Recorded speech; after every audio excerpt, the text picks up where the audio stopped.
Fany indray miaraka eto Andriamanitra mivavaka mandinika ny teninao miaraka mampitambatra ny fonay mameho voninahitra ny anaranao. Misaotra Jesosy ny amin'ity andro ity fotoana manokana izay spécial ho an'ny firenena ity Jesosy Kristy dia mihoatra noho izany Andriamanitra ataonay spécial ho anao ny fonay ahafahany ho fantsona mahatoky fantsona mahavita ny asany tsara ny amin'ny andraikitra izay miandry anay ho amin'ny firenen'Andriamanitra. Jesosy aoko Kristianina izahay tena mitondra ny ain'ny Kristy eto amin'ity firenena ity Andriamanitra. Io Kristianina tena ho fantsona mahomby mitondra aina isaky ny elakelatrano isaky ny tokatrano isaky ny fokotany isaky ny district isaky ny ville Jesosy Kristy io. Tena fantatrefana ianao ary dia miandry ny fietsehanay amin'ny fotoana rehetra. Dia amin'ny anaranao Jesosy mitomboka eto izany amin'ny anaran'i Jesosy. Amen. Amen. Afaka mipetraka tsika tompoko. Tainy Jesosy tsika rehetra dia tratran'ny fahinana amby 20 volana Jona tsika rehetra noho ny fitiavan'Andriamanitra dia manana firenentsika, firenena milamina, firenena tsara, firenena mampitsiriritra izay rehetra tonga eto. Izay olona tonga eto tonga dia miteny wow, climat, ressources, inona ny olona chaleureux daholo, mahafinaritra, accueillant daholo ny olona rehetra, mahay mandray, mahay mifampieno. Izany ny fahitan'ny olona atsika. Fa indray tsika tsy mahita an'izay zavatra hitan'ny olona any anatsika tsirairay avy izany. Androany dia hiresaka manokantsika hoe ianao ve Kristianina mitondra vahaolana ho amin'ny firenena sa olana ho an'ny firenena? Kristianina vahaolana ho an'ny firenena sa Kristianina olana ho an'ny firenena? Ny zanak'Andriamanitra rehefa tonga amin'ny toerana anankiray, ny tena zanak'Andriamanitra Jesosy Kristy dia tsy maka amin'ny personnalité ny milieu izay hidirany fa mitondra amin'ny personnalité an'Andriamanitra izay mitarika azy. Amen. Isika malagasy koa izany, isika ireo ny responsabilitéako sy ny responsabilité anao eto amin'ny firenena dia miankina amin'ny fijoroanao sy ny fiankinanao amin'Andriamanitra. Tsy ilay fanananao hevitra tsara fa ny fanananao fiankinana azo antoka amin'Andriamanitra. Ny hevitra mety manana daholo ny olona rehetra fa ny fiankinanao, fiankinako amin'Andriamanitra no tsy maintsy hitondra fiovana. Manana ndraiky tsika Kristianina amin'ny fandrosoan'ny firenena sy ny fiovan'ny fiarahamonina. Ao anatin'ny tokantrano dia tsy afaka niandry olona hafa ankoatranao ianao hitondra tahaka ilay tenin'ny pasteur Sandra teo fahazavana ho an'ny tokantrano. Ny firenena nefa dia izao rehefa divisena be dia be dia miainga amina tokantrano, dia tonga amina fokotany, dia tonga amina fiarahamonina, dia tonga amina commune, dia lasa district, dia lasa ville, lasa région, tsy haiko mengeza hatrany, dia lasa faritra anankenina, dia lasa firenena. Ny tokantrano nefany azadina fa tena programan'Andriamanitra ny filaminan'ny tokantrano. Ary ny filaminan'ny tokantrano no hiantoka ny filaminan'ny firenena. Satria raha mikorotana ny tokantranon'ny mpanjaka dia mety hikorotana ny tokantranon'ny firenena. Raha hikorotana ny tokantranon'ny mpitantana ao anatina société anankiray dia mety hisy impact any amin'ny fandehanan'ny asa rehetra ao anatin'ny société izany.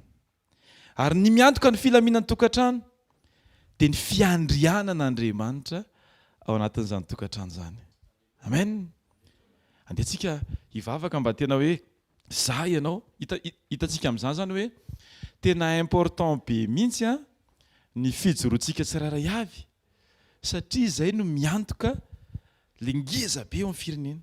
Ianao izany ohatran'ny hoe briky kely anankiray ao anatin'ny firenena. Ka imagineo raha hoe eo amin'ny toerana anankiray ianao, eo amin'ny tolany ianao ny apetraka dia miala iny briky anankiray iny fa ny accès miditra anatin'ilay tokantrano arany tonga dia voabahana daholo. Ny ressources rehetra miditra anatin'ilay tokantrano tonga dia tapaka daholo.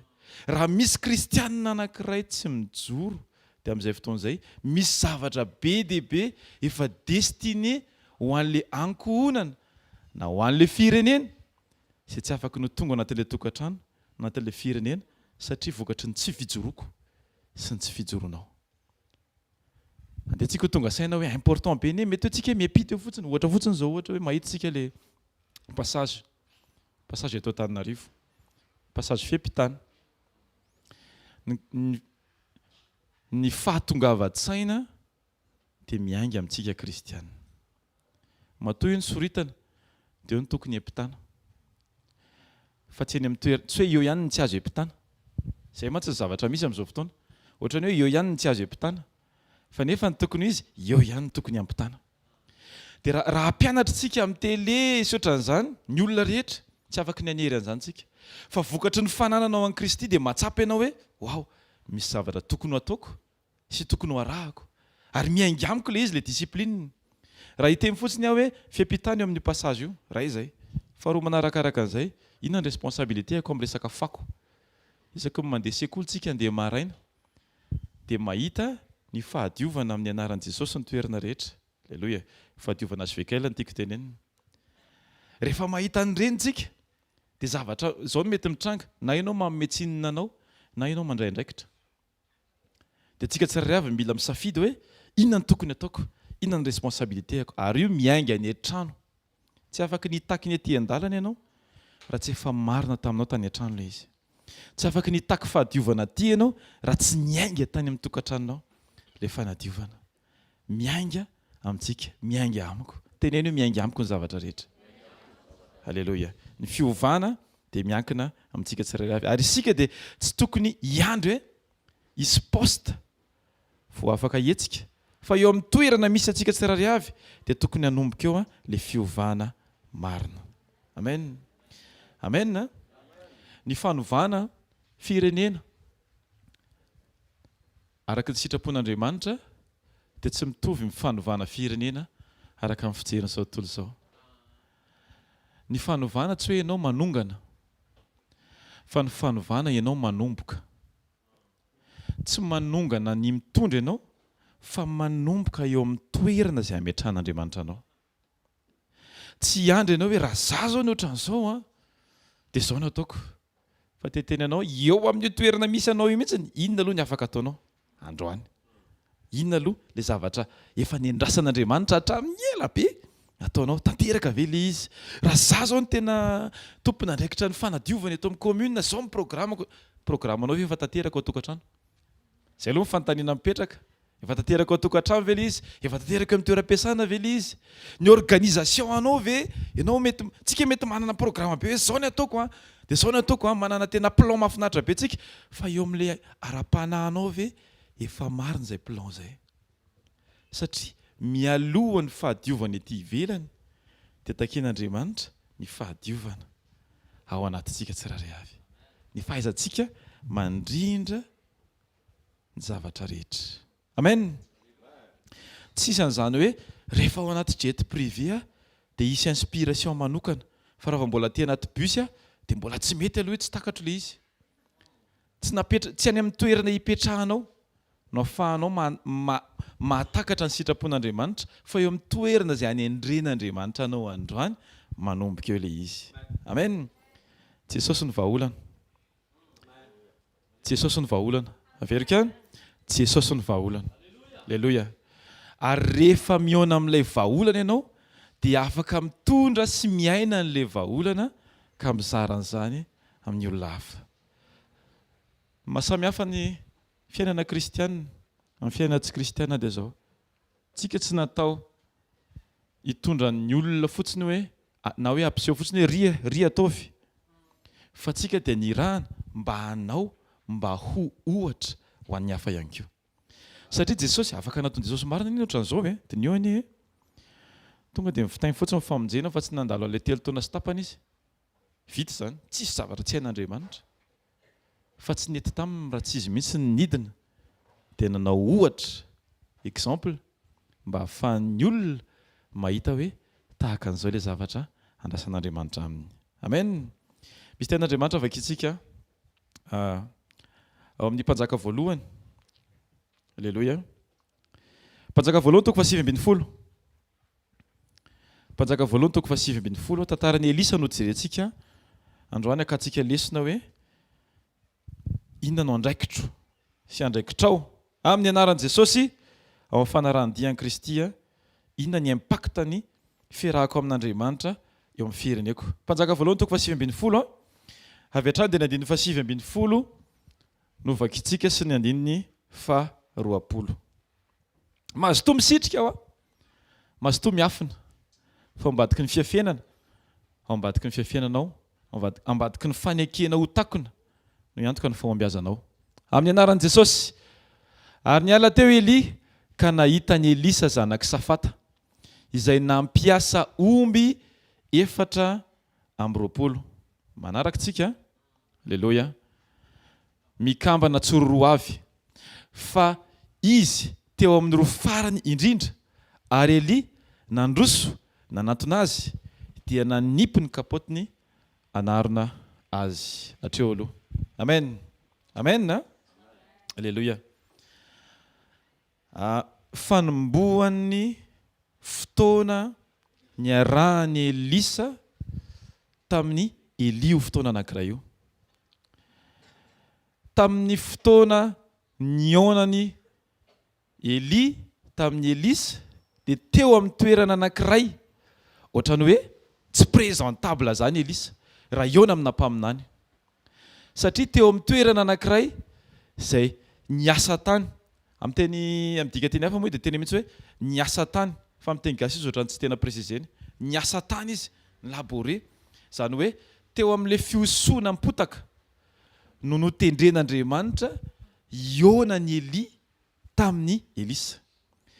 Zany hoe amin'ny fotoana mety tsy homananao ara-tsaina, fa amin'ny fotoana ahitan'Andriamanitra fa vonona amin'ny fo no ahafahanao miona amin'Andriamanitra. Aleluia. Tahaka ny fiavian'i Jesosy, tsy amin'ny fotoana iomananao ara-tsaina, fa amin'ny fotoana tokony ary tsy maintsy amin'ny anaran'i Jesosy misy fahavononana ara-po ao aminao no afaka ionanao amin'Andriamanitra. Amen. Tsy amin'ilay fotoana mety amintsika, fa amin'ilay fotoana mety amin'Andriamanitra. Ny fanovana ny firenena tsy amin'ilay fotoana mety aminao, fa amin'ilay fotoana mety amin'Andriamanitra. Ny fiovan'ny tokantranonao tsy amin'ilay fotoana mety aminao, fa amin'ilay fotoana mety amin'Andriamanitra. Tsika tokony mijoro mitory foana amin'ny fotoana sy tsy amin'ny fotoana. Le amin'ny fotoana egal amin'ny fotoana niomananao ara-tsaina, tsy amin'ny fotoana egal amin'ny fotoana mety tsy se préparenao, fa nefa ianao tokony connecté foana en permanence amin'ny fotoana rehetra amin'ny anaran'i Jesosy, eo foana amin'ny fotoana rehetra. Alléluia. Alléluia. Ataovy alléluia amin'ny anaran'i Jesosy. Alléluia. Dia misy dika teny hafa mahafinaritra be anahy ito amin'ity partie ity hoe le hoe ary niala teo Eli ka nahita ny Elisa zanaky Safata, dia misy entre parenthèse hoe niasa tany, fa misy toela izy hoe labouré, dia nazavainkely izy amin'ny dika teny hafa hoe niasa ampahanginana. Alléluia. Zany hoe Elisa zany tao anatin'ilay fotoana izay niasany an'ilay tany, dia izy reriny teo, dia tsy mimenimenina izy hoe fa maninona ny zany manao an'ity, zany no miosina, zany manao an'izao, zany tratra farany, fa niasa ampahanginana. Tian'Andriamanitra tsika rehefa miatrika zavatra anankiray, tsy voatery zavatra mahafinaritra. Tsy mahafinaritra zany hoe iona amina mpaminany zany ao dia ao anatina fotoana feno fotaka. Fa tsy nanana vava ny menimenina mihitsy Elisa tamin'izay fotoana izay, fa niasa tamin'ny fahanginana. Satria zavatra azoko antoka fa ny zavatra tao am-pony Elisa dia zao feno fitiavana izy. Alléluia. Niaraka tamin'ny omby izy tsy voatery nisy zavatra nahafinaritra nazy teo hoe tsy hoe niaraka tamin'ny namany tena tiany izy dia nety tamin'ilay ambiance. Indray mantsika influencen zany hoe ataontsika ilay asa fanompona anankiray satria misy olona miaraka amintsika ao. Indraindray diso no antom-panompoantsika. Manao asa fanompona satria misy olona mahafinaritra antsika. Fa ny asa fanompona tsy hankinina amin'ny olona mahafinaritra. Fa ny asa fanompona dia zao, i Elisa zao mety hoe miasa tany ao, fa ny programan'Andriamanitra hiasa ny fony Elisa. Ohatrany hoe mandray angady Andriamanitra dia manamboatra ny fony Elisa. Azonao ilay izy?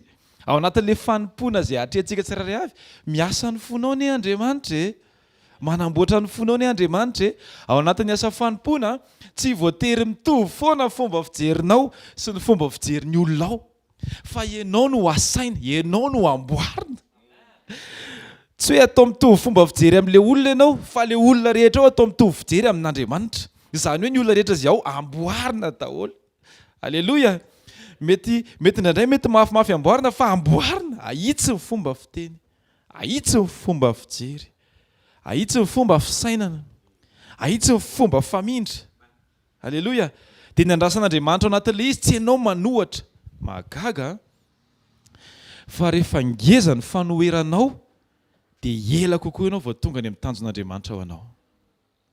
Ny fanafainganana, ny fiaonanao, ny fiaonako amin'ny destinéako dia ny fanafainganako ny fankatoavako. Rehefa miazakazaka mankatoa amin'ny fotoana rehetra, tonga dia lasa foana. Tsy azoko ilay izy Jesosy fa lasa, tsy haiko ilay izy Jesosy fa lasa, tsy haiko mitory eto Jesosy fa lasa, tsy haiko Jesosy ny zavatra teneniko ary fa lasa. Dia amin'izay fotoana izay manafaingana ny fiaonanao amin'ny destinéanao ianao. Fa ny olona rehefa zatra manohatra, zatra mikomanté, zatra mametraka ny aviany amin'ny fotoana anankiray, dia lasa lany andro ny Andriamanitra manefa antsika. Raha fotoana tokony hitomboana dia lasa fotoana hiendrasanao fanazavana amina situation anankiray avy amin'Andriamanitra. Halleluja. Mila miovitsika ananao fijerin'Andriamanitra. Amen. Isan'andro anie tsika mianatra an'izany. Isan'andro tsika mila miaina an'izany hoe mianatra foana hoe miaino a. Tsy hametraka hoe dia ahoana zany ny sakafo, dia aiza zany ny frais, dia aiza zany ny hanina, aiza zany ohatran'izao, ahoana zany ny jirama. Fa rehefa miteny ny tompo hoe andana fotsiny dia andana. Ahoana marina moa izao hoe ahoana marina moa no hitantsika fa Andriamanitra mahagaga izy. Raha ohatra ka hindrasantsika hazavainy daholo aloha ny zavatra rehetra vao mandeha tsika. Mba azontsika an-tsaina ve zany hoe miandry fanazavana foana aloha za zay vao mandeha. Dia lasa tsy gaga intsony ianao amin'ny fotoana hitrangaly ilay izy satria efa fantatrao ilay izy logika be zany. Ohatran'ny hoe raha andro vary ianao dia efa fantatrao fa masaka io rehefa avy eo. Fa amin'ny fotoana anankiray tsika mila mianatra mampangina, tsy ny vava fa mampangina ny fotsika tsiraray avy. Exode 14:14 miteny hoe Jehova hiady anareo. Fa ianareo kosa angina. Dia tsy angina ny vava fotsiny fa hampangina ny fo. Tsy mikomanty ny fo, tsy mihetsika ny fo, tsy mireagira ny fo, te hiteny be ny fo fa hampangina. Tanao ohatran'ny hoe asiana scotch mihitsy ny vava amin'ny fonao. Ilay izy tsy hoe tsy te hiteny fa hampangininao mihitsy. Amina situation anankiray misy zavatra mitranga ohatran'izao e. Rehefa misy zavatra mitranga, tonga dia misy réflexe anatsika tsirairay hoe izao no tokony atao. Fa manana fahendrena mandrakariva, tonga dia mampangina ny anatinao. Isan'ny efa tratran'izany. Misy fotoana misy zavatra mitranga, tonga dia ohatran'ny manana saina izany ianao izao tokony atao. Za aloha efa tratran'izany. Tsy haiko ianareo efa tratran'izany. Isan'ny efa tratran'izany tahaka anazy zany. Fa amin'ny fotoana anankiray mila mianatra tsika. Hampangina aingana vava sy ny fo. Alleluia. Satria izay no hanafaingana ny fisondrotanao miaraka amin'Andriamanitra. Satria amin'ny fotoana anankiray ianao rehefa zatra miteny dia tahaka ny mametraka ny tenanao manana vahaolana mihoatra noho ny vahaolana efa apetraka Andriamanitra disponible tokony raisitsika tsirairay avy. Azonareo ve?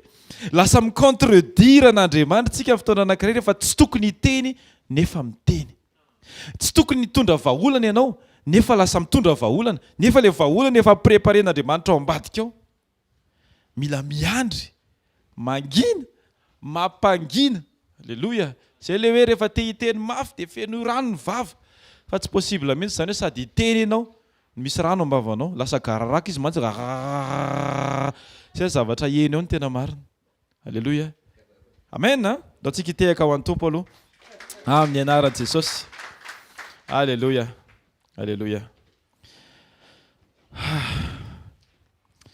Nampiasa omby 420 izy Elisio, izany hoe nataony tsororoa, 12 paires izy en français. Dia tery amin'ny farany arina izy. Zavatra azoko antoka aloha dia izao kosa. Ny toerana nisy an'i Elisa tsy teny amin'ilay vue tsara indrindra.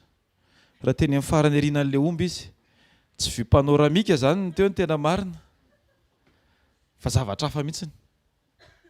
Inona no tiana teneno anatin'ilay izy? Nefa misy zavatra ngeza be ao ambadika izay zavatra izay. Ny olona anankiray rehefa méticuleux dia mitaratra. Hitanareo ilay mitaratra ilay ohatran'ny hoe mpandrafitra mijery ny fahitsian'ny hazo. Dia mitaratra vary amin'ny faran'ilay hazo ary izy ny fandehanan'ilay fahitsian'ilay hazo tsara.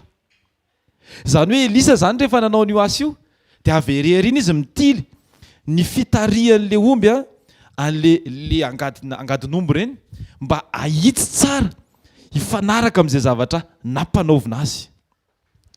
Ao anatin'ny zavatra mety tsy mampalaizy ny nofinao dia misy zavatra tokony ambolenao sy zaranao mandrakariva. Inona le izy?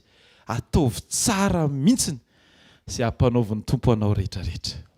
Mety miosina, mety tsy mahafinaritra, mety ny fiarahamonina mety manana fomba fisainana sy fomba fijeriny mahita anao hoe ahoana koa io anio misopotaka be tsy fa zao ataovy tsara tilio any amin'ny farany mihitsiny. Aza miandrombo 420 vao afaka mitily. Fa eo amin'ny toerana izay ametrahan'Andriamanitra anao tilio tsara mihitsiny. Jereo tsara mihitsy ny ampahitsy. Izay fanompona apetraka eo aminao manokana ataovy ny antoka rehetra atonga hoe tena mahitsy tsara mihitsiny. Mandeha araka ny sitrapon'Andriamanitra tsara mihitsiny. Tena mety tsara mihitsiny. Alléluia.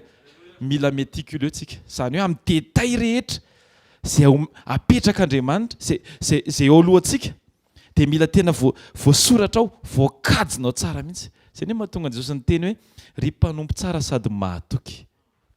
Matoa izy mahatoky, nisy détail tao. Alléluia. Rehefa irahany ianao dia mametra détail tsara mihitsy 1 + 1 = 2. Fa tsy tonga dia ianao misaina hoe hainy patron io. Fa mila apetraka ao mihitsy hoe ray ampiana ray = 2 dia asivy point kely any amin'ny farany. Alléluia. Amin'izay hita hoe nataonao miadana sy voakady tsara ingao mihitsy ny akikelinao rehefa le manoratra iny tao le ohatran'izay. Alléluia. Vita tsara. Ny olona anankiray mahatoky dia tsy maika. Alléluia. Tsy maika ny havita asa. Hoe rehefa tsy nankininy ary tsy manankina ny fahavitan'ny asa amin'ny satisfaction. Fa ny atao hoe asa vita araka ny olona mahatoky dia satisfait ny nampanao azy. Amen. Amen. Satisfait ve Andriamanitra tamin'ny zavatra nampanaoviny antsika tsirairay avy? Amen zany aloha. Ataontsika amen zany. Dia mbola tsy fantaritsika ary dia ataontsika amen, ataovy amen mafy be. Amen. Fa zany ny tokony iainantsika isan'andro. Rehefa mena zavatra anankiray ianao, teteo ty ovy ty, tena iangalio mihitsiny, akao ekera, tena ataovy antsy tena voaranitra tsara mihitsiny. Hoy izy ny ao an-trano, adiny iray ve ianao mbola tsy vita an'ilay frity? Fa zao ataovy tsara. Alléluia. Amin'izay ny olona rehefa mihinana azy dia sady mahita sady croquant tsara no mahitsy tsara no. Alléluia. Isaky manatsoboka izy anaty mayonnaise ny olona dia tsarony ianao hoe nataony tamin'ny fahitsiny ity, hoaniko amin'ny fahitsiny ity. Alléluia. Amen. Andriamanitra isaky ny mahita ny asany hampanaoviny anao dia tokony matsiaro ny toetra nanananao teo hampanaovana an'ilay asa. Amen. Tokony tsaroana hitan'Andriamanitra foana zany le teboka ny sedrantsika tsirairay avy teo amin'ny fotoana anankiray izay nanaovantsika n'iny asa iny. Ohatran'izany antsika. Ohatra zao raha mpanjaitra zao ianao, styliste ohatra ianao. Raha styliste ianao dia nanjaitra akanjo anankiray dia nanaovan'ilay modèle le izy teny amin'ny lampiazo ohatran'izany. Fa amin'ny fotoana andehandehanana iny eo manao an'ilay akanjo, ny olona rehetra mijery ny qualité an'ilay akanjo, fa ianao mahita ny traçabilité an'ilay akanjo. Hoe ny ainga tariza mividy an'ity, ny sisika taxi be zany nanao ohatra zao, ny vidy kofehy zao, hitanao misy historique, misy tantara, misy détail. Alléluia. Ohatr'izany koa fijerin'Andriamanitra isaky ny miatrika zavatra anankiray tsika. Alléluia. Misy détail. Teto izy nisy zavatra ny frity amin'ny fotaka ny masony. Fa tsy nitomany izy fa mbola nitoiza le asa dia mbola nitiliany ihany ohatran'izao le izy. Mbola tena nisisika foana izy nanao an'le izy. Satria tiany ny havita an'le asa ho voninahitry ny anarako ny tompo. Fa tsy tandrony momba anazy izy. Nataony tsinitsina mihitsy ny tenany teo mason'ny olona. Ny olona mety manambany. Ianao ve dia mitory-teny eny amoron-dalana ohatran'izao fa nataony tsara le izy. Hitanao, hitan'i Jesosy le détail any fotsika tsirairay avy teo ampiatrehany. Iny le tena zava-dehibe. Iny le fiafenana. Iny le important be amin'ny asa fanompona. Matetika tsika tia miseho, mazoto miseho fa kamo miafina. Mila mianatra tsika mazoto miafina. Alléluia. Misy dikany be ny ao amin'ny Matthieu 4:1 matoa miteny hoe tsy maika mihitsy Jesosy nampianatra mivavaka tokony tenenina mialoha ny toerana tokony hidirana. Matthieu 4:1 miteny hoe ianao izy raha hivavaka dia midira amin'ny efitranonao raha azona tonga many hoe midira aloha ao amin'ny efitranonao ianao e fa tsy tonga dia maika ny anonona renezan'Andriamanitra satria ianao le miafina miaraka amin'Andriamanitra tena important be ahafahan'Andriamanitra manova ny fonao sy ny toe-ponao mba ho vonona tsara amin'ny asa tsara rehetra zay tenenin'ny Timoty. Alleluia. Tsy tsika mahavita ny zavatra ny tena important fa tsika vita mialoha ny zavatra ataontsika. Amen. Isika le asa voalohany, ianao ny asa fanompona voalohany, za no asa fanompona voalohany. Alleluia. Raha irahany ianao hitory-teny dia ianao aloha ny mila efa voatory ny tenin'Andriamanitra zay vao afaka mitory ny tenin'Andriamanitra. Alleluia. Alleluia. Dao tsika hitehaka mafy an Jesosy. Alleluia. Alleluia. Ataovy tsara sy ampanaovin'Andriamanitra antsika. Aza mety mijanona raha tsy ny tompo mihitsy miteny ianao hoe ao zay. Alleluia. Toy izy foana mety betsaka ny fanoherana. Toy izy foana mety betsaka ny zavatra tsy mifanaraka amin'ny zavatra eritreretintsika fa toy izy foana isan'andro. Amen. Elisa koa dia olona anankiray tsy kizitiny Elisa. Taony hoe hvkl le mpanjaka voalohany toko 6 teo azafady. Imagine fa raha olona kizitina ny saromanao lamba zany mba eritretony eo ampiasana izy sady efa sorena izy tonga dia olona tsy fatany avany tonga dia saromany lamba tonga dia kombanga raisiray zany satria olona efa votsitra tsara ny fony dia natakatra ny valeur ara-panahy tao ambadik'le izy. Afaka ny raisiny koa io dia tonga dia nyrovitiny inona ary zany zay ve fareraka be maraina mandra-parivo ny andro miaraka amin'ny omby eto tsisy mba namana mihitsy omby ny andrara rehefa nytaniny ny omby dia mao foana ny teneniny tia tena be le omby mao foana tsy mba noho ny teneniny fa mao izy. Misy fotoantsika misy opportunité ngeza be miseho amin'ny fiainantsika tsiraray avy fa tohanany fahakizitinantsika ilay izy. Misy zavatra efa homanin'Andriamanitra amin'ny fiainantsika tsiraray avy fa voasakan'ilay toetra tsy mety amin'Andriamanitra. Isan'andro masoandro mipotra foana isan'andro ary voninahitra ho an Jesosy ny am'fisiany fa zay manidy varavarakely dia tsy tafiditra ao an-trano ny masoandro. Na io ary ny masoandro fa raha vao midy ny varavarakelinao na andro atoandro amin'ny 12 ary dia tsisy masoandro miditra ao. Dia ohatr'izay koa rehefa midy ny fonao na eo ny fanatrehan'Andriamanitra isan'andro ary ianao dia tsisy zavatra miovy eo. Lasa mafana avy any ivelany fotsiny ianao, mafana ny fiderana nandiha dia mafana fa tsy miova ny ao anaty. Fa ny olona anankiray nanokatra amin'ny varavarankely dia nafana avy any anatiny. Alleluia. Ka mahatonga ny efitra rehetra afaka mafana daholo. Alleluia. Ny olona rehefa mafana avy any ivelany dia rehefa lasa amin'ny masoandro dia manino mangatsiaka izy. Fa ny olona mafana avy ao anatiny na lasa raha masoandro mafana foana izy asio tehaka ho an Jesosy. Ianao ne zany resahako zany e. Ianao ne zany e. Alleluia. Isaky ny mahita masoandro ianao dia mahita sokafo foana ny fonao. Jesosy eo tahaka ny fisokafo ankoatran'izao Andriamanitra. Ny anokafako ny foko eo anatrehanao amin'ny teninao isan'andro mba ahafahantsika voatahiry. Ato am-poko no iraketako ny teninao izy. Ndika zany hoe raketana zany dia sokafana le ohatrany hoe vata kely e. Dia atsofoka ao le teny dia hidiana le izy fa tsy hoe soratany eny ivelany. Zay ny magaga indraindray amin'ny tomobile. Maninona marina moa ny tenin'Andriamanitra soratantsika ny vodin'ny tomobile. Ohatrany hoe le olona aoriana ny tokony hita fa tsika eo aloha tsy tokony hita. Any fa raha ny tokony izy ao parabrizinao mihitsy soratana dia atodika makany aminao le tenin'Andriamanitra fa tsy atodika makany amin'ny olona rangaha. Tsika mila mahita an'izany isan'andro. Alleluia. Fa tsy ny olona hafa. Tsika mila miova. Alleluia. Ary averika ihany fa fiovan'ny firenena dia miainga amin'ny fiovan'ny olona anankiray. Josefa raha ohatra ka hoe tsy nanaiky latsaka tao anaty fatsakanjo Josefa tonga dia sabaka be ohatr'izao. Tsy latsaka hatrany ambany. Azonareo? Tsy nanaiky nidina tany amin'ny farany ambany dia tsy tonga teo amin'ny anjara voatendry ny tany Egypta izy. Fa nisy nanavitra teo ambony teo tonga dia tsy nanaraka an'ilay lalana voasoritra iny. Misy fotoantsika misabaka be eo amin'ny lohan'ny fatsakana. Azonareo ve zany tiako tena manao vandamitsika indraindray. Vandamy mara-panahy be tonga dra grand écart zany hoe tsy manaiky midina. Misy fotoantsika mila manaiky midina. Tsy hoe misy fotoana fa fotoana rehetra manaiky midina amin'ny anaran'i Jesosy asio tehaka raha mino an'izany ianao. Mila manaiky midina tsika tsirairay avy. Fa raha vao tsy midina ianao dia tsy afaka niakatra manandramana ty zavatra anankiray ty raha tena ty isaoty ambony ianao dia aza forotra mihitsy lolalika ao fa tsy possible zany a fa tsy maintsy miforotra ny lolalika ao midina zay vao manosika anao miakatra fanetretena hitondra anao iny amin'ny toerana anankiray izay mety tsy niomananao akory fa efa nomanin'Andriamanitra ho anao. Amen. Aza kizitina, aza tohanana amin'ny toetra ny zavatra efa destiné ho antsika tsirairay avy. 120 azafady, mpanjaka voalohany toko 7:120 amin'ny anaran'i Jesosy. Amin'ny anaran'i Jesosy. Dia nandao ny omby izy ka niazakazaka nanaraka ny Eli. Amen.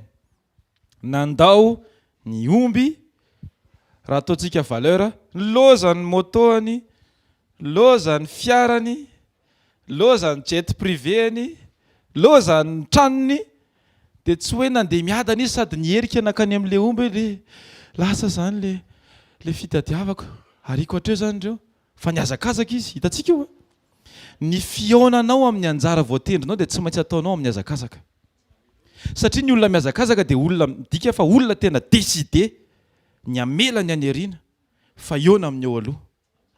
Ataovy azakazaka foana ny fiainam-pananao isan'andro décidé anao iona amin'ny eo alohanao ary anadino ny anerinanao. Amen.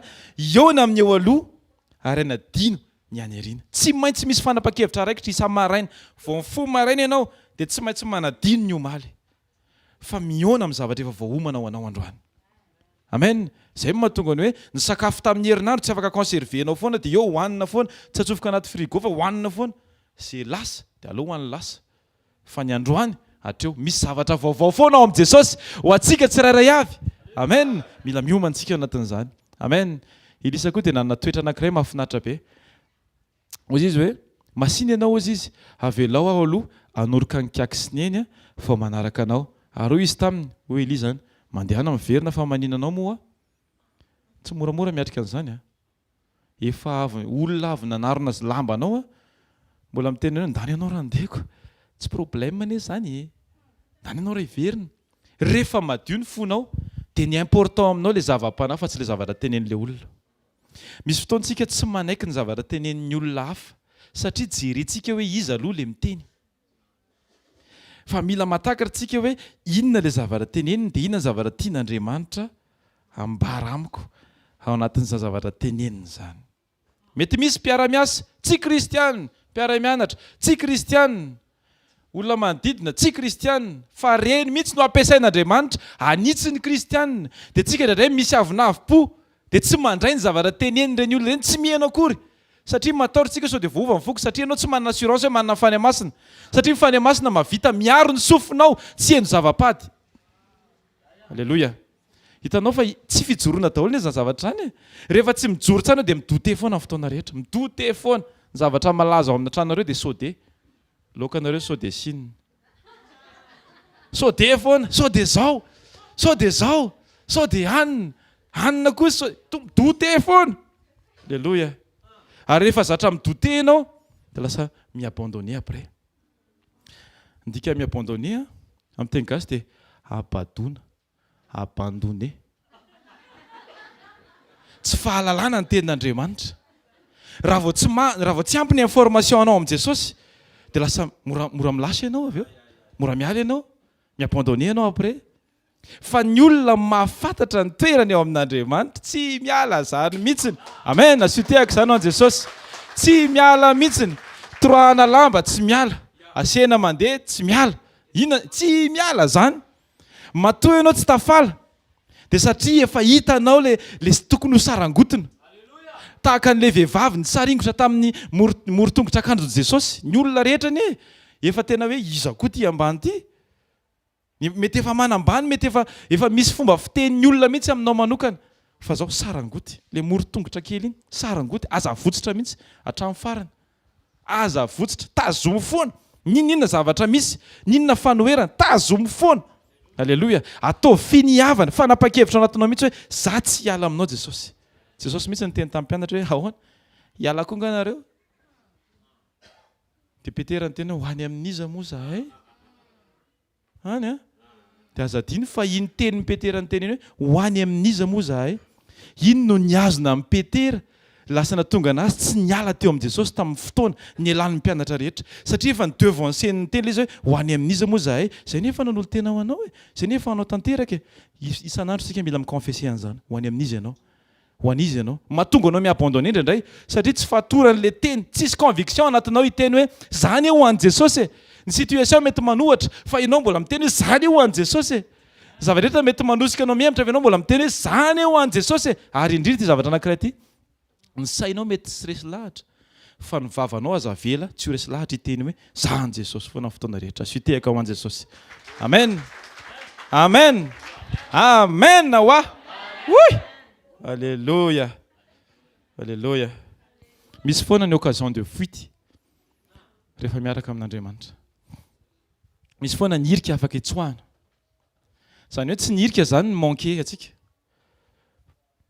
misy foana ny zavatra mety atonga anao lasa tsy hirehitra fa ny safidy dia anao foana ianao no mila misafidy na ianao andray an'io occasion io ho fananganana anao na ianao andray an'io occasion io ho raison légitime eo anatrehan'ny olona sy eo anatrehanao ahafahanao ohatran'ny hoe manana argument hijorony hoe kazao no antony rehefa afaka roa taona iny kazao anao iny tsisy vidiny iny tsisy vidiny iny ohatran'ny hoe misy fotoana ohatra hoe miady ny mpivadina miady ny mpinamana afaka soraty amin'ny taratasy kely ny anto bedina androany ny antony edinay dia satria anio 26 juin daté légalisé certifié izao no antony ny edivanay satria nalainy ny kapako azonareo ohatra ao an-trano zoko zandro tiako tenena nalainy ny kapako dia tsy niera tamiko izy dia niona teny Analakely zahay dia hitako hoe oay to le kapako iny zany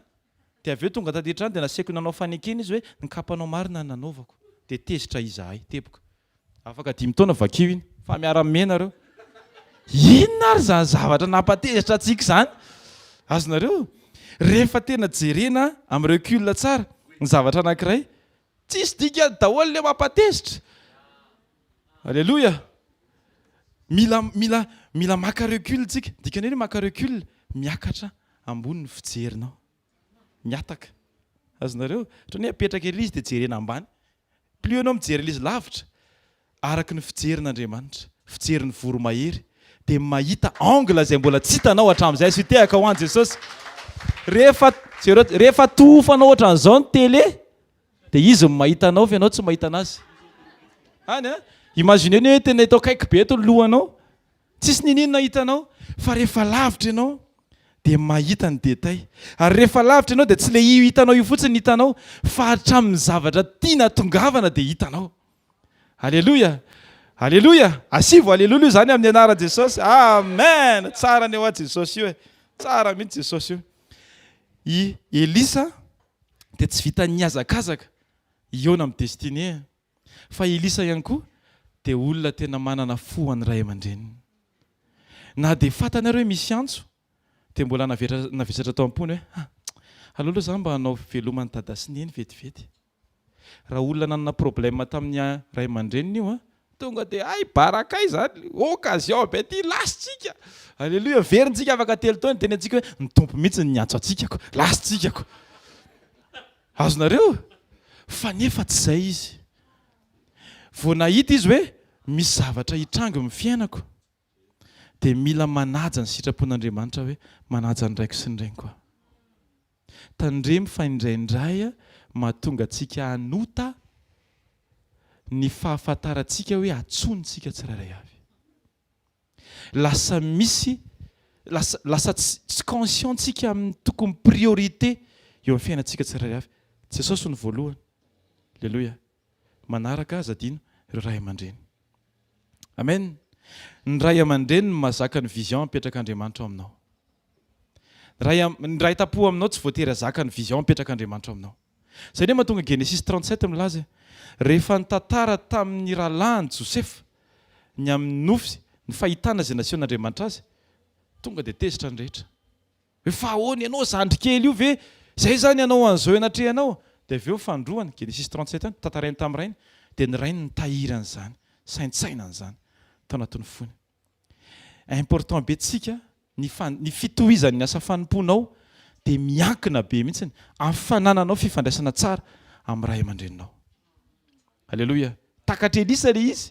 Raha takatra Elisa le izy tamin'izany fotoana izany, tombona antsika ny mahita hoe wow, lalana ka io. Dikan'izany régulariseo, androany aingana ny fifandraisana rehetra tsy mety hatramin'izay mba hahafahanao manasa fanompony, voatahiry sy mahomby isan'andro isan'andro. Amen. Mety mivavaka tsika tompo ta io firenenay fa ianao aloha ny tian'Andriamanitra iova voalohany.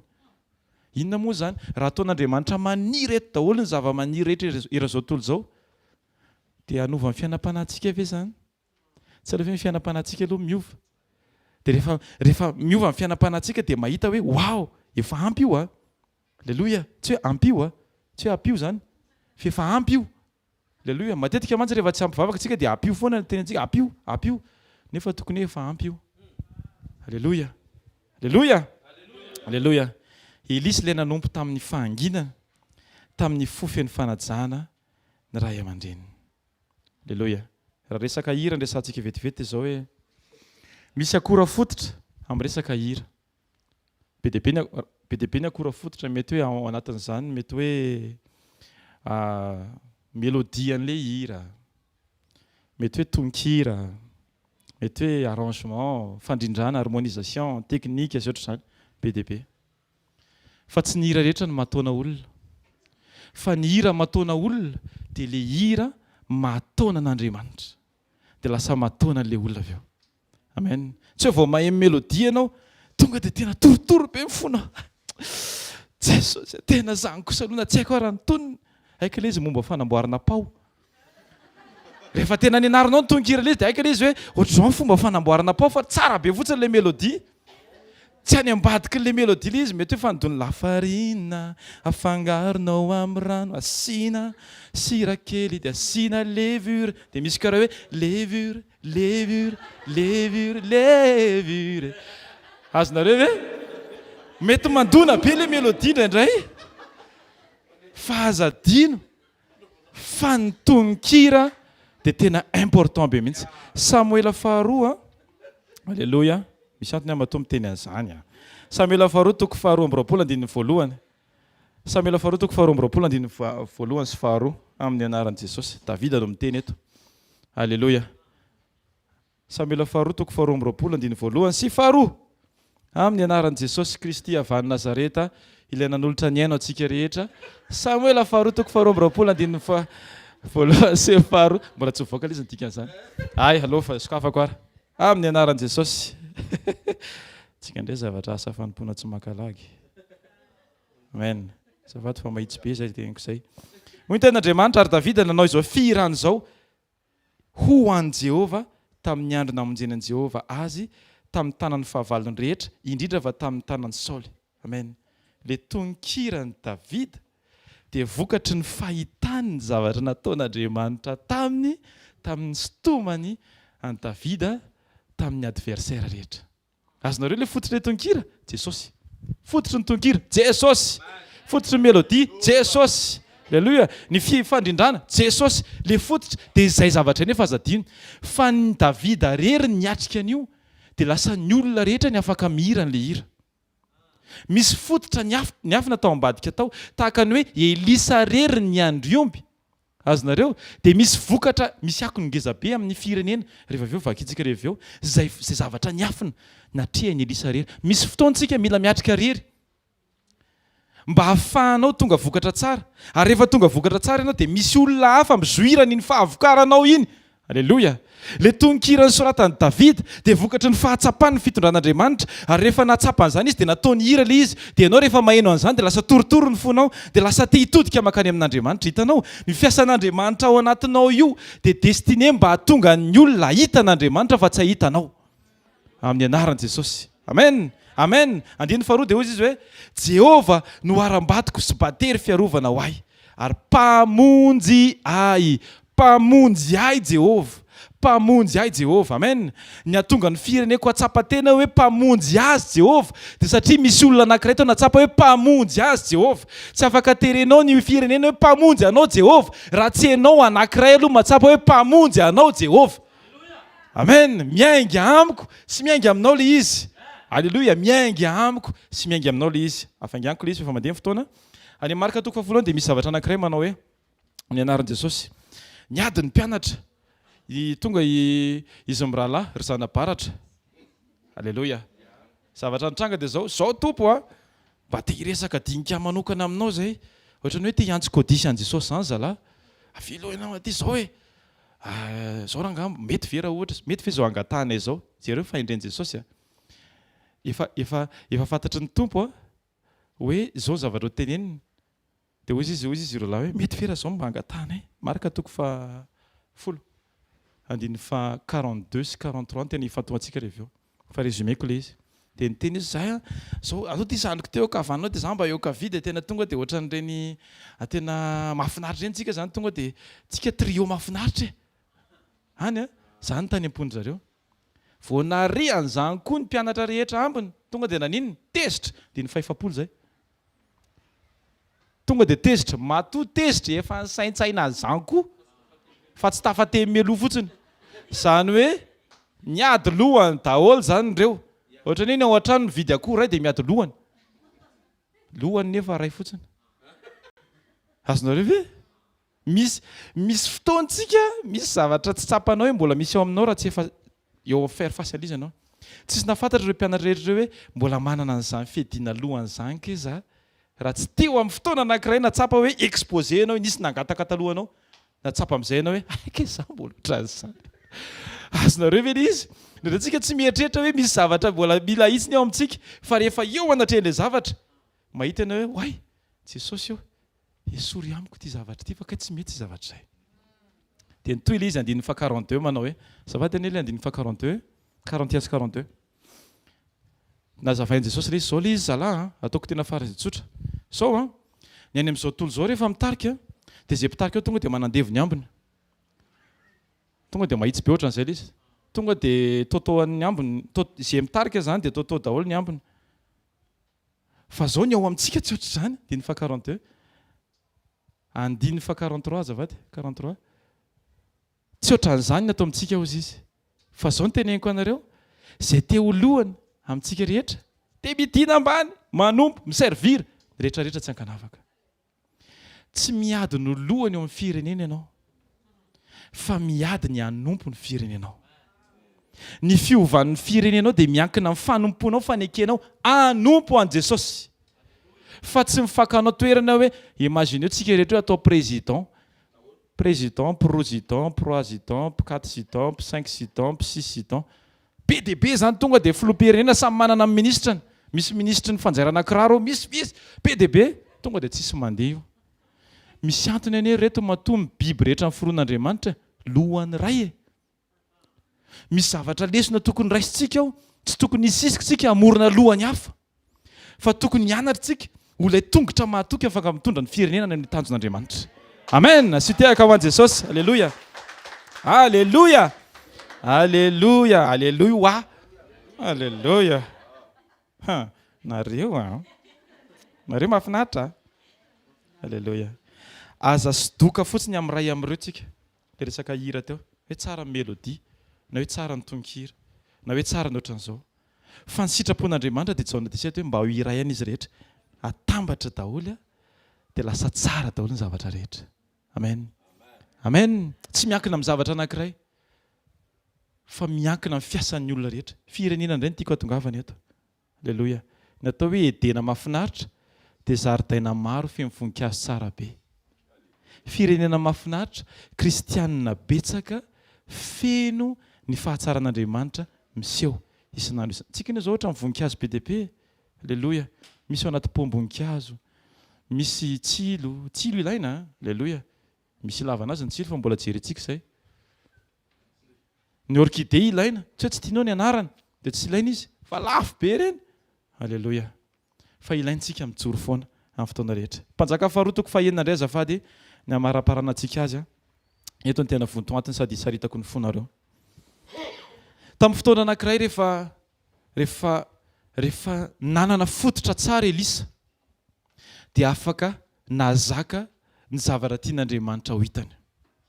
mahatonga antsika tsy mahita ny zavatra tian'Andriamanitra ho hitanao dia satria le fototra mety mbola mila amboarina kely, mbola mila havaina kely amin'ny angady kely le poam-boninkazo satria mbola misy zavatra tsy mifiksa tsara, misy zavatra mila amboarina tsara. Mpanjaka faharoa toko fahenina azafady 1:10 amin'ny anaran'i Jesosy mivaky toy izao. Ary rehefa ny fo maraina koa ny zatoviny lehilahy n'Andriamanitra ka nivoaka dia indreo nisy miaramila soavaly ary kalesy manodidina ny tanàna. Dia hoy le zatovy taminy zay le sode indrisy tompoko ahoana ny ataontsika? Ary hoy Elisa 1:20 aza matahotra fa ny momba antsika dia maninona be no ny momba azy. 17 ary Elisa nivavaka hoe Jehova mifona aminao ampahirato ny masony mba hahitany. Ary Jehova nampahiratra ny masony zatovy ary dia nahita izy ka indro ny tendrombohitra feno soavaly sy kalesy afo manodidina any Elisa. Amen. Possible même place, mitovy ny toerana, mitovy ny sakafoanina, mitovy ny dia, mitovy ny zavatra rehetra, mitovy ny akanjo fa tsy mitovy ny zavatra hita. Satria maninona tsy mitovy ny toe-po. Rehefa tsy mitovy ny toe-po dia tsy mitovy koa ny vision e. Zay le izy. Tsy afaka terenao zany io eto amin'ny toerana ijoroanao mihitsy ny tiako ijoroana mba hafahako mahita ny hitanao. Tsy mahita ny hitan'ny olona ianao raha ohatra ka tsy mitovy ny fonareo. Rehefa samy hoentina ny andravoangy ny olona anankiroa, ray mécanicien ray dokotera, ny ambo dokotera mety mahita hoe hoaiza ny loto, mécanicien mahita hoe hito misy piesy. Tsy mitovy le fomba fijery satria tsy mitovy le vesatra anatin'ny fo. Ohatran'izany koa Elisa sy ity zatovy ity, ny vesatra anatin'ny fon'i Elisa Jesosy, vesatra anatin'le mpanompo problème, dia tsy mahita ny zavatra hitany Elisa izy. Fa raha tsy mivavaka Elisa dia tsy nahita izy. Aza miandry ety nambavaka ianao vao tokony hahita. Fiainao mihitsy mila mahita. Alleluia. Ny fahatsaran'Andriamanitra amin'ny fiainanao. Aza adino fa io zavatra iainanao androany io nofinofo an'ny tsy manana an'io io. Ianao mety miteny hoe tomobilako Jesosy teny efa hitako mihitsy ny arabe avy ato anatiny. Efa goka zany tiako tenenina. Alleluia. Loha Mercedes, vodiny Volkswagen, ny kibony Toyota. Fa nefa tena mahatonga anao any amin'ilay tena programan'Andriamanitra ho anao io. Ary mety tian'Andriamanitra mihitsy ianao anao ohatr'izao amin'izay tena hoe mandahy izay zavatra rehetra tsy sitrapon'Andriamanitra. Isaky misy olona mandahy ianao. Alleluia. Izaha ampizarana anao andahy amin'ny fiainana izao tontolo izao ka ilay izy. Azonareo? Misy zavatra foana programen'Andriamanitra amin'ny fiainantsika. Amen. Asitehaka ho an'i Jesosy aloha. Alleluia. Alleluia. Dia izao ny zavatra nitranga. Rehefa nahita ny zavatra hitany Elisa amin'izay ilay zatovy dia ahoana ary zany natao dia mivavaka Elisa. Toizako Elisa fa mivavaka eo rehefa tonga any an-trano. Mivavaka Elisa dia nataony jambena le fahavalo rehetra. Dia vao tonga teo amin'ny fahavalo dia teneny hoe tsy eto ilay izy fa ariry zalahy. Tanao ohatra dessin animé ireny, ary ilay izy dia niaraka nakany daholo, niaraka ny fiadiana. Ny hoentiny tao ampovoan'ny tanàna Samaria amin'izay no tonga tao amin'izay. Nahiratra amin'izay ny adversaire rehetra. Eto masony eto ampovoan'ny fahavalo ka antsika. Dia nisy fampianarana ngeza be teto. Alleluia. Asitehaka aloha fa tsy ho teneniko izy raha tsy mitena. Tsy teniko kosa raha tsy mitena nareo. Alleluia. 2:20. Ary noho ny nahita azy ny mpanjaka an'Israely dia hoy izy tamin'ny Elisa, rikako eo, asiako va izy? Asiako va izy? Matona veriny indroa. Dia fa tena eo. Ataoko ty. Ty mihitsy ny nampisy problème teo amin'ny fiainako hatramin'izay. Ataoko ty. Azonareo? Fa nisy fampianarana be nataony Elisa teto. Matoa ny hoentin'Andriamanitra eo aminao io dia tsy niampiasanao hery. Ohatran'ny hoe hitany Elisa zany ilay hoe tsy amikery nampatanjahana fa ny fanahiko Jehova ray. Misy fotoantsika te hampiasa hery. Nefa ilay zavatra efa ala merci atsika. Misy fotoantsika efa tsy tokony hetsika intsony fa mbola manira tena te hanao zavatra. Misy fotoantsika mandany fotoana miady amin'ny devoly nefa devoly efa resy. Misy fotoantsika mandany effort amin'ny zavatra tsisy ilavana azy nefa vita. Mikapoka mayonnaise adondro nefa mivady nefa mividy mayonnaise tamin'ny boaty. Nefa avy eo tsy hohanina koa ilay kapohanao. Fa amprimina anatin'ny frigo fa ilay vidian'ny vadinao no hohanina. Misy fotoana mandany hery tsika nefa tsy ilaina. Zay mahatonga ny hoe ny miaraka amin'Andriamanitra moindre na action fa maximum mana impact. Fa ny herin'ny nofo maximum mana effort. Fa le impact tena tsofina ohatry ny akotry. Zay fotsiny. Tsisy akon'ilay izy. Tsara foana ny miaino an'Andriamanitra. Amen. Mihoatra noho ny miain'ny olona. Amen. Amen rangahy zany na tsy hanao amen ary nareo dia amen zany rangahy. 2:20 fa izy nanao hoe aza asianao izy a moa asianao zay anombabonao tamin'ny sabatra sy ny tsipikanao roso mofo sy rano alohanao mba hoany sy hotrony ary andehanany any amin'ny tompony dia nanao fanasana lehibe ho azy ny mpanjaka ary rehefa nihinana sy nisotro ireo dia nampandehaniny ary dia nankany amin'ny tompony izy ka dia tsy nankany amin'ny tany Israely intsony ny mpito any Siria. Alleloia. Inona zavatra niova? Ilay niafitary amin'ny fiandrasan'omby no lasa nitondra fomba fijery hafa tany amin'ny mpanjaka. Azonareo ve?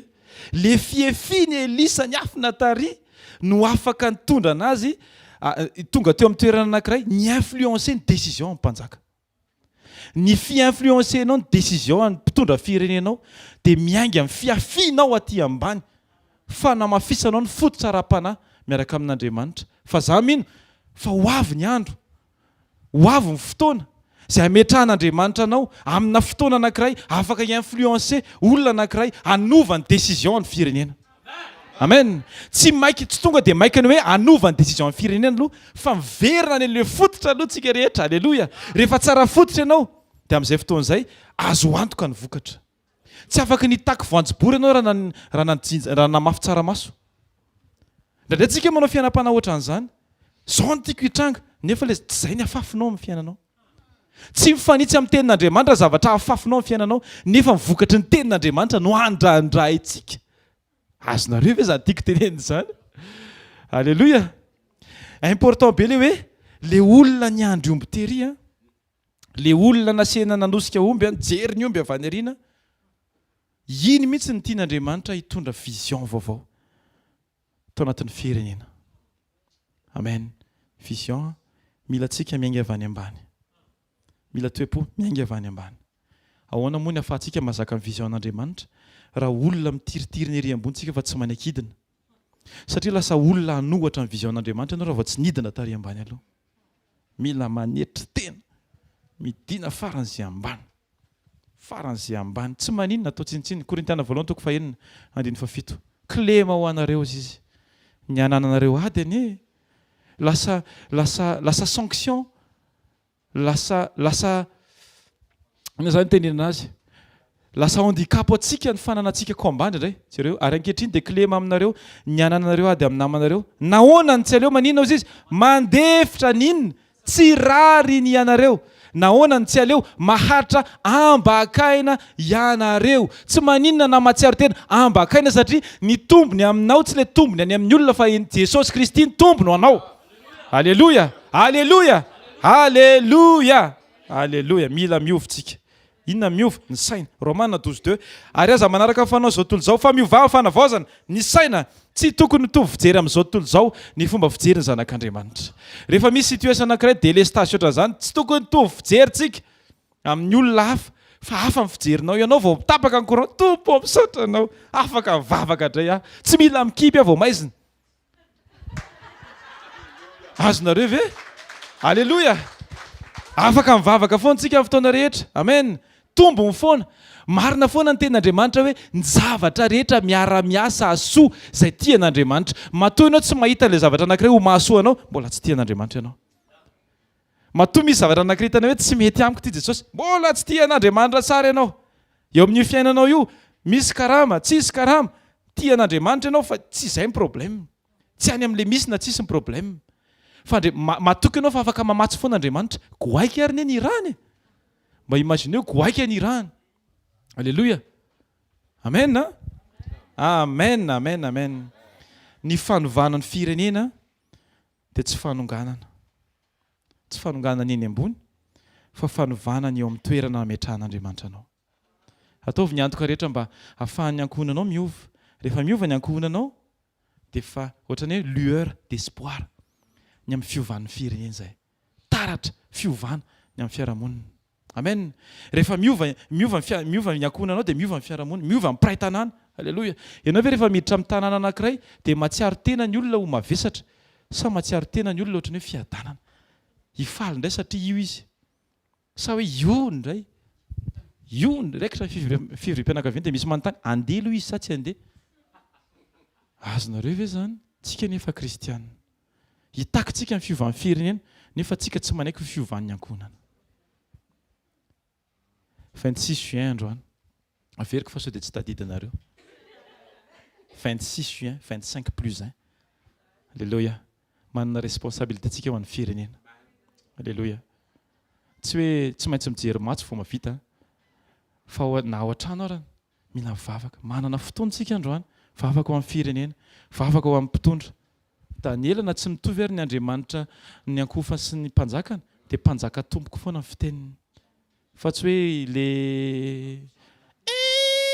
na censure amin'ny télé reny. Fa tena nanaja foana izy. Amen. Manaja foana. Ako feno fanajana. Ny olona mpandefitra sy mpanetry teny eo anatrehan'Andriamanitra no afaka manetry tena sy mandefitra eo anatrehan'ny olona. Ny olona mpanaja an'Andriamanitra no afaka manaja ny olona hafa. Amen. Hitsangantsika tompoko hivavaka tsika. Alleluia. Jesosy misaotra anao zahay. Ny amin'ny teny izay natsipinao androany Andriamanitra.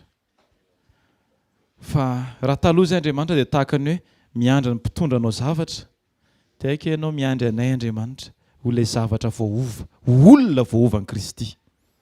Amin'ny anaranao Jesosy tononoko fa tanteraka aminay tsy irairay avy izany androany. Tononoko fa ianao Andriamanitra no hiasa mahery amin'ny alalan'ny fanahinao masina anatin'ny fony tsirairay avy. Atonga anay olona vonina sady maneho anao tsara ho ilay mpitondra vahaolana ho an'ny firenena fa tsy ho ilay olana ho an'ny firenena Andriamanitra. Amin'ny anaranao Jesosy, aoka izay tsy azoto ametraka commentaire foana amin'ny zavatra mitranga. Fa azoto kosa anaforitra ny lohalika rehefa misy zavatra mitranga. Tompo taio zay. Arovo ny vava malagasy. Arovo ny vavanay Andriamanitra tsy teniteny foana. Ndraindray Jesosy tsy tonga saina fa zay ihany manozona ny firenenay. Amboary zay Andriamanitra mba ho fitahiana ho an'ilay firenena izay nomenao anay Andriamanitra. Fa tsy ho fanozonana. Jesosy eo. Ampianaro izay ho feno fanajana ny olona rehetra, ny manodidina, ny mpitondra anay. Mety tsy eken'ny sainay zany Jesosy, fa zay ny ekenao dia ekenay Andriamanitra tsara indrindra. Zay ny tianao dia ataonay Andriamanitra tsara indrindra. Ny atao hoe tianao Jesosy dia manao izay tianao. Amin'ny anaranao Jesosy. Mino izay tompo fa fotoana anankiray ity izay ahafahanay matsiaro ambavaka amin'ny firenenay. Tahiny firenenay Jesosy. Matsiaro manokana izay fa tena béni eto amin'ity Madagasikara ity. Satria misy ny zavatra rehetra eto Andriamanitra. Alleluia. Misaotra anao tompo. Ndraindray izay Andriamanitra tsy mahay mitandrina an'izany sa zany. Genesis 2:15 tendrenao i Adama hitandrina ny sa. Ary izao kosa dia matsapa. Fa tendrenao zahay hitandrina ny Madagasikara. Ho responsable, hiservir, hitandrina tsara, hitondra tena arak'izay sitraponao Andriamanitra eto amin'ity tanina ity. Aoka Jesosy tsy ho fotoana mandalo fotsiny ity 26 juin 2023 ity. Fa ho fotoana anankiray Andriamanitra izay hanovainao ny tantara isan-tokantrano, ny tantara isaky ny fiarahamonina, ny tantara isaky ny fokontany, ny tantara isaky ny distrika sy ny commune, ary indrindra ny any amin'ny firenena sy ny mpitondra ny rehetra, ny ministra sy ny premier ministre sy ny président Andriamanitra no nikasika ny fony tsirairay avy. Jesosy eo. Aoka tsy hijery loko politika izahay, fa kosa Andriamanitra anatanteraka ny sitraponao Jesosy Kristy. Alléluia. Amin'ny anaranao Jesosy. Amin'ny anaranao mpanjaka. Aoka hiala avokoa ny folentika rehetra. Alléluia. Fa amin'ny fahadiovam-po Andriamanitra nitondranay ambavaka ho an'ny firenenay. Amin'ny anaranao Jesosy. Aoka tsy nihafa foana ny tsiritra amin'ny firenenay. Dia izay ohatra hoe te hitsoaka ny epita. Nefa ny olona ny ary te haka-ty Jesosy. Mahamenatra any Jesosy. Ampianaro izay Andriamanitra hifaly amin'izay rehetra nomenao anay. Ahitandrina tsara ny momba ny tsirairay avy. Sy rehetra manodidina anay Jesosy. Tahiny Jesosy ny tsirairay avy. Tena handray tsara ny teny izay fampizaranay teto. Za Jesosy amboary. Satria ao anatin'izany Andriamanitra matsiaro manokana fa za mihitsy ny teneno anatin'ilay teny rehetra teo Andriamanitra. Aoka izay Andriamanitra tena anaiky anova ny fandehanay hifanitsy amin'ny sitraponao. Anova ny fomba fijerinay hifanitsy amin'ny fomba fijerinao. Anova ny fomba fiteninay mba hampifaly ny fonao Andriamanitra amin'ny fomba fiteninay. Amin'ny anaranao Jesosy, anova ny momba ny rehetra Andriamanitra mba hahafahany rehetra matsiaro mahita ny fahalebiazanao sy ny fahatsaranao Jesosy Kristy. Jesosy eo. Misaotra tompo. Misaotra Jesosy. Alléluia. Amen. Afaka mipetraka tsika. Amen. Anao fanatitra. Azadiny fa miandry atsika. Misy zavatra miandry atsika tsirairay avy. Dia ny fanompoantsika an' Jesosy mba ho fitahian'Andriamanitra ny firenentsika. tokony ho tonga fitahina ho an'ny firenentsika tsiraray avy. Amen. Alleluia. Vao mifo marina dia ianao le fanantenana ho an'i Madagasikara. Ary afaka mirary tanindrazana malala ianao vao mifo fa tsy maninona. Afaka ataonao zany jeriatrika. Ho an'i Jesosy, atolotro an'ny tompo ndray ty fotoanako androany ity dia hiservirany Jesosy mba ahafahako mampandroso ny fiarahamonina sy ny manodidina. Mahazo tombony ve ny olona manodidina antsika? Rehefa isan'andro sa sao dia fatiantoka ho an'ny olona ianao? Tokony matsiaro tena ny olona hoe misy tombony rehefa miaraka aminao izy satria feno Jesosy ianao. Amen. Isaky ny miteny ianao dia feno Jesosy. Alleluia. Isaky ny mihetsika ianao dia fihetsika Jesosy. Manilika volo ianao, Jesosy. Alleluia. Jery fitahatra ianao, mahita ny toetra ny Jesosy fa tsy ny endrika Jesosy. Alleluia. Isaky ny mandeha ianao miatrika zavatra anankiray dia matsapa hoe zay mihitsy ilay fomba fiatrehan'i Jesosy. Ny olona tokony matsapa an'izany rehefa miaraka amintsika. Hoe tena tsara ny tompo. Ary isan'andro dia ahoana? Tsara ny tompo. Hitsangantsika arany. Alleluia. Alleluia. Alleluia. Ieno ahy. Alleluia. Zay mihitsy ny eo ahy. Vavakantsika ara. Jesosy eo misaotra anao zahay. Ny amin'ny teny, ny afampatsahivana. Indro Andriamanitra tolotray ny fona eo anao. Indro Andriamanitra fona eo anao ny momba anay rehetra. Ampiasao izay Andriamanitra araka sitraponao. Araka izay fandaminana sy fandaharana efa nokajianao Andriamanitra. Aoka ity andro alatsinainy ity Andriamanitra ho andro manokana izay ahatonga anao ahazo aina mihoatra eo amin'ny fampiasana ny tsiraray avy. Taio Jesosy ny asa fanompoana. Taio Jesosy ny mpanompo rehetra ao anatin'ity asa fanompoana ity. Taio ny tsiraray avy. Amboary izay Andriamanitra tena aneo anao marina. Ka isaky miona, isaky mifankahita, isaky mifandray amin'ny olona dia matsiaro ny olona hoe tsara Jesosy.